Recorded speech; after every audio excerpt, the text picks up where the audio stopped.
देश में राम मंदिर का शिलान्यास होने वाला है। हर कोई इसको लेकर काफ़ी उत्साहित है। कांग्रेस का एक आरोप है कि बीजेपी इस रामलला की मंदिर को इस तरीके से कैंपेन चला रही है कि ये सिर्फ बीजेपी की ही देन है, जबकि ये पूरे भारत की देन है और हर कोई चाहता है कि राम का मंदिर बने, चाहे वो किसी भी धर्म जाति से आता हो।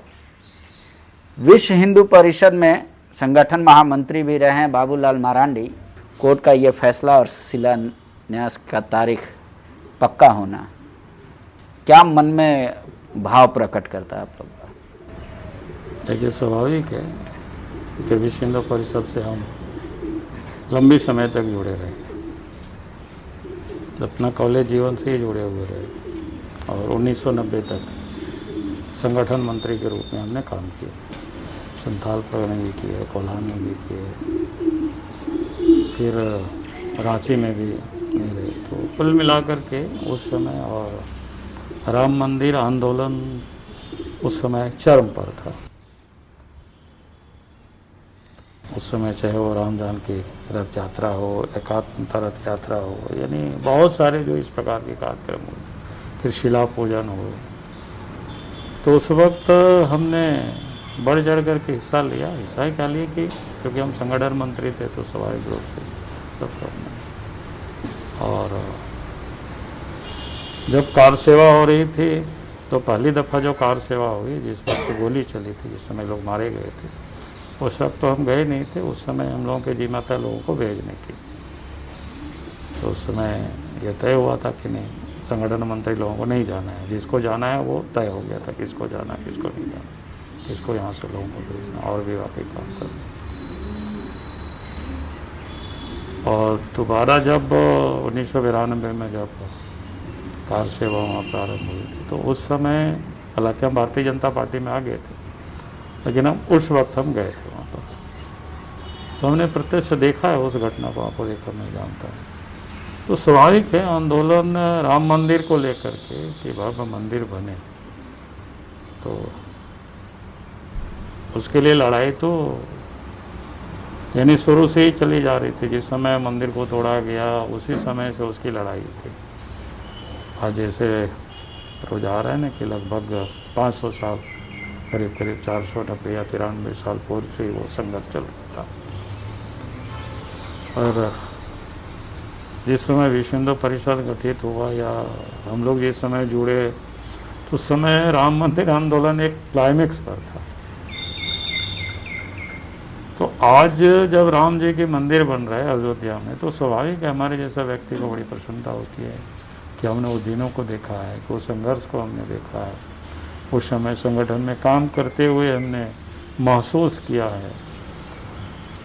तो आज बन रहा है तो स्वाभाविक रूप से मेरे मन में एक खुशी भी है।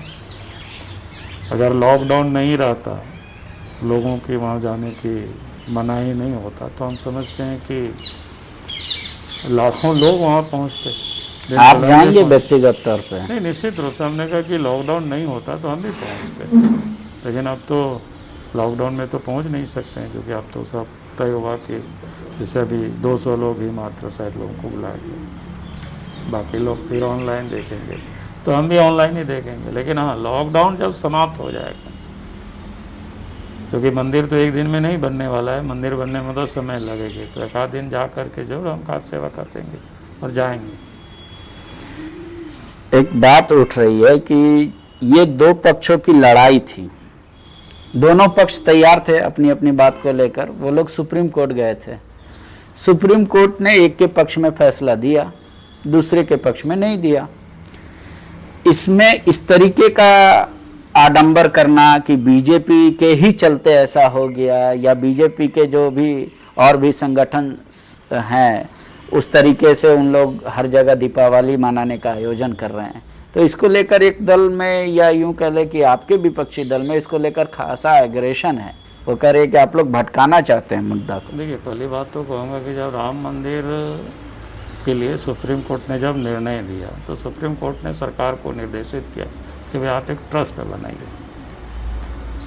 और राम मंदिर के लिए ही नहीं बल्कि वहाँ अयोध्या के में कहीं ज़मीन मस्जिद बनाने के लिए भी सुप्रीम कोर्ट के निर्देश पर सरकार ने भी उसके लिए भी कहा कि आप ट्रस्ट बनेंगे, तो उसके लिए भी ट्रस्ट बन गया सहरा खान।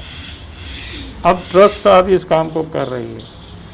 अब ट्रस्ट ने तय किया कि भाई किन किन लोगों को आना है, किन को बुलाना है, तो स्वाभाविक है। और फिर लॉकडाउन के समय और ट्रस्ट ने तय किया कि नहीं देश के प्रधानमंत्री को बुलाना, तो इससे बड़ी और अच्छी बात क्या हो सकती है। ओके, तो मुझे नहीं लगता है कि उस कारण से लोगों को विरोध करना चाहिए। अब रही बात आज जिन लोगों ने जो आंदोलन किया लंबे समय तक, विश्व हिंदू परिषद ने, हिंदू समाज ने, साधु संतों ने, और आज अगर वो कह रहे हैं कि भाई वहाँ आ नहीं सकते तो अपने घरों में ही आप दीप जलाइए, तो क्या दिक्कत है उसमें? कांग्रेसियों को भी जलाना चाहिए, विरोध क्या करना चाहिए उसमें? तो क्या बाबूलाल मरांडी भी अपने घर में दीपावली मनाएंगे 5 तारीख को? तो मैंने कहा कि भाई हमारा जुड़ाव उस समय से रही है, तो लोग कहते नहीं भी कहते तब भी हम उस दिन जरूर दीप जलाते,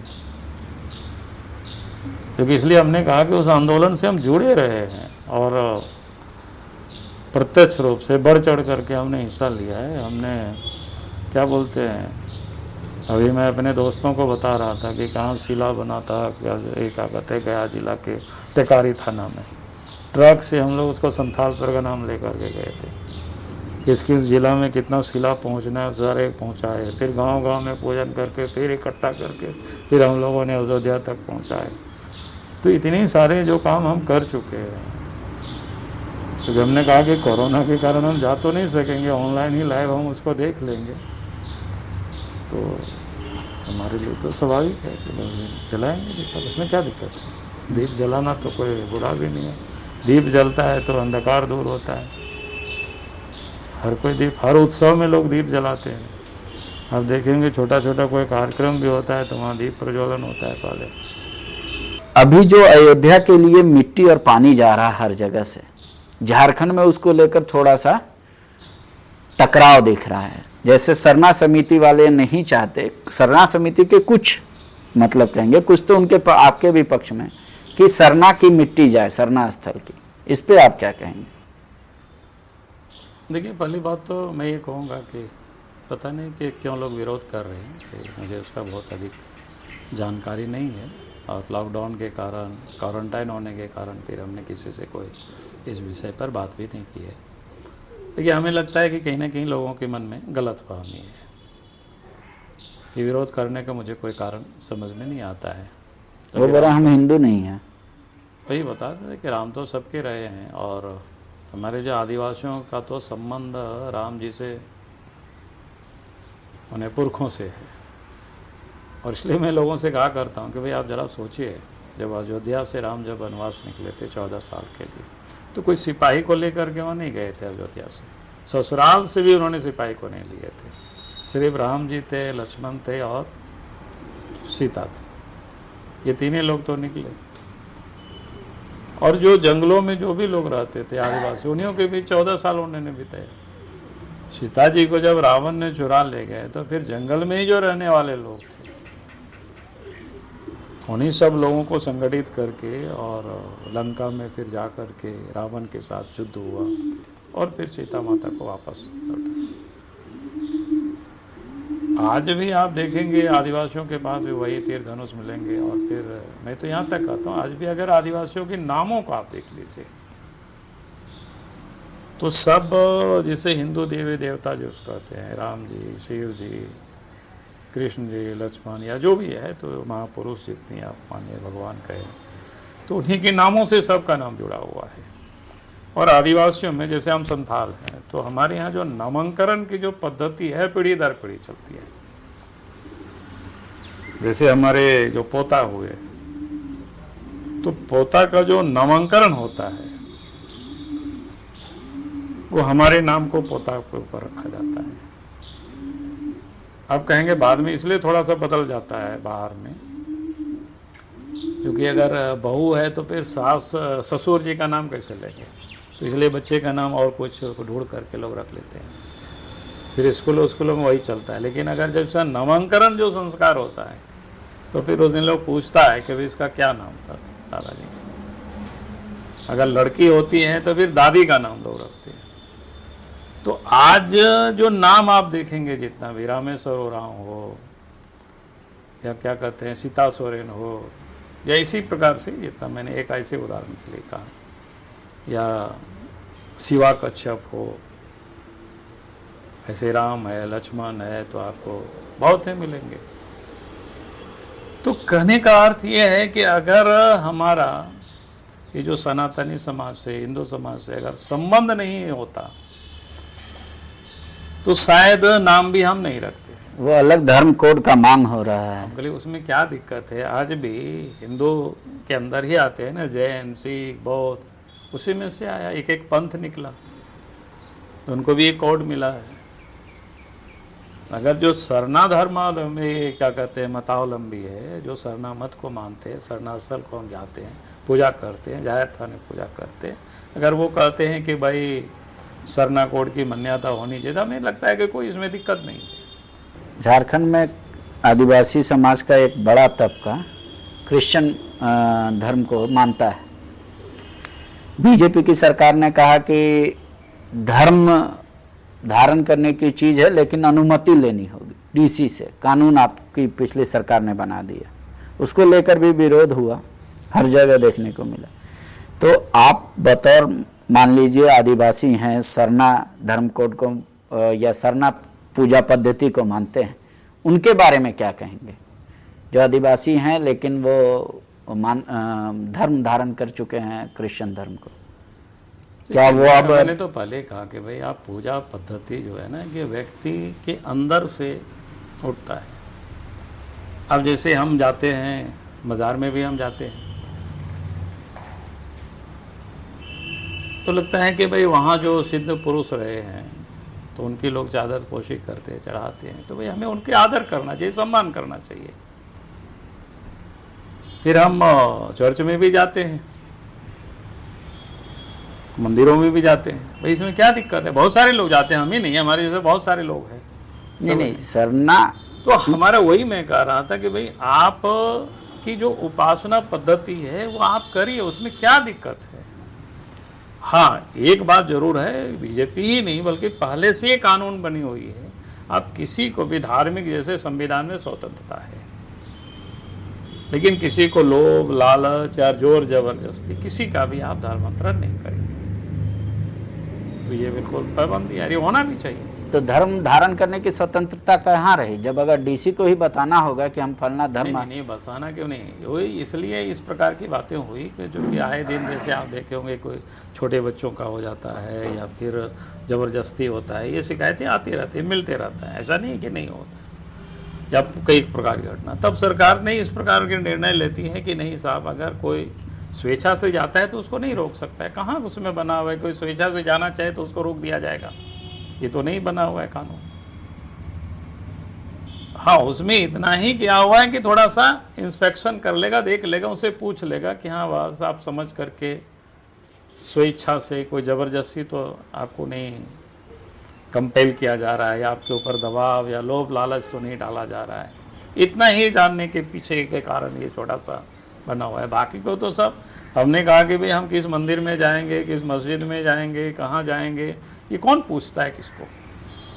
अब पूछना भी नहीं चाहिए किसी को। एक बात ये भी उठ रही है कि जो आदिवासी समाज क्रिश्चियन धर्म मानता है उसको आदिवासी से बाहर सरना धर्म कोड में जगह नहीं मिलेगी, इस पे आपका क्या राय है?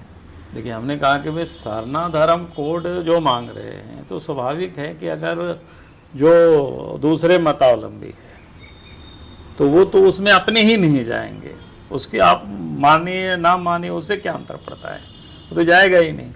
तो ट्रस्ट पे निर्भर करता है किनको बुलाए ना बुलाए। विपक्ष से भी अगर किसी को बुलाते तो और बेहतर होता, आपको लगता है? अब किसको बुलाया कि नहीं बुलाया ये हमें नहीं पता है ना। मोदी जी को जैसे निमंत्रण दिया है हाँ, तो उस अब तरीके से उनके ऊपर निर्भर करता है ना। एक तो हमने कहा कि जो कालखंड है इसमें, और उन लोगों ने किनको बुलाया नहीं बुलाया, हमने तो देखा कि उसमें जो कुछ मुस्लिम लोगों का भी नाम है जिन लोगों को बुलाया गया है। तो मुझे लगता है कि काफ़ी कुछ लोग विचार किया होगा, विचार कर रहे होंगे अडवाणी जी का कितना बड़ा योगदान रहा राम मंदिर निर्माण को लेकर? निश्चित रूप से अडवाणी जी देश के लीडर हैं, रहे हैं, और उस समय पूरे देश में आप देखे होंगे जब विश्व हिंदू परिषद लड़ रहा था, और विश्व हिंदू परिषद तो 1964 में बना और 80 के बाद राम मंदिर आंदोलन को अपने आंदोलन बनाए, लेकिन लड़ाई तो 490-93 साल से ही चल रहा था, यानी शुरू से ही चल रहा था। जब मंदिर को मस्जिद में कन्वर्ट हुआ तो उसी समय से लड़ाई चल रहा था। तो इतनी लंबी लड़ाई में कोई भी पॉलिटिकल पार्टी सामने नहीं आ रहे थे, हिचक रहे थे लोग। तो उस समय हमें लगता है कि देश के जो राष्ट्रीय अध्यक्ष उस समय अडवाणी जी थे या राष्ट्रीय नेता थे, तो उन्होंने इसको बताया कि भाई हम राम मंदिर निर्माण के पक्ष में हैं, खुल कर के ओपनली पूरा देश को बताया। तो ये स्वाभाविक है, उनके योगदान कम नहीं होती है। चलिए, बहुत बहुत शुक्रिया बातचीत के लिए, वक्त देने के लिए। TheFollowUp.in. Like, share, and subscribe. www.thefollowup.in